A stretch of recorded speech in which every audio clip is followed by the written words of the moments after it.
की थी ये पिटना हो रहा बेचारा, बार बार इस प्रेस कॉन्फ्रेंस भी किया, पुलिस को भी मिल रहा है, SP साहब को गया, DC साहब भी पता, सारे मामला सारे पता, मगर कोई दुनिया में बंदे इसने पास है कोई खबर नहीं हिंदी दे रहा इस बंदे ने क्या प्रॉब्लम है, चलो इसकी हल किया जाए या ना किया जाए, मगर कोई पूछा है नहीं कोई ना इस बंदे ने FIR दर्ज हुई। शुरू जिसले केस हुआ उसने ज़ाहिर है एक पार्टी जी है ना वो FIR दर्ज करानी पुलिस मुकरी है कि जनाब FIR नहीं दर्ज कर रहे, जबकि सीरीज ने भी पढ़ाना चाहता है उन्होंने भी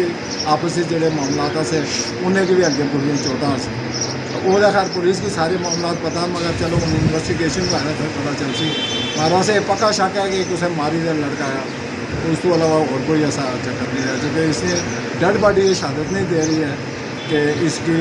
मतलब इस लड़की खुदकशी की थी या कोई इस तरह मामला। नहीं, आपके कहने का मकसद ये है कि ये घर में लटका हुआ पाए गए हैं, लटका हुआ और नीचे कोई ऐसी चीज़ नहीं थी कि जिस पे ये पाँव रख के ऊपर चढ़ते, नहीं तो वो फिर जब खुदकशी करता है तो कोई टेबल कोई कुर्सी कोई टिपाई कोई चीज़ ऐसी होनी चाहिए, क्योंकि पंखा तो ऊपर है। तो अभी ज़ाहिर है मैंने मौके पे पुलिस आई हुई थी, उनको कहा कि आप ये इसकी पूरी रिपोर्ट बना लें और जो भी मामला हैं वो उसके सामने लेके आएंगे क्या है, तो उन्होंने नक्शा वगैरह मौके का बनाया हुआ है, तो अभी चलो ये पोस्टमार्टम होता है तो फिर देखेंगे क्या मामला है,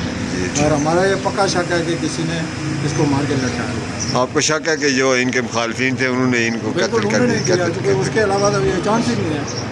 उनके घर हम जिरगे लेके गए, 3 लाख रुपया तक देने की कोशिश की है, वो 8 लाख रुपया मांग रहे हैं कि जी हमें 8 लाख रुपया दें तो हम इतफा करेंगे। अब इसमें तो ज़्यादा 8 लाख रुपया बेचारा गरीब आदमी है, किधर से लाए।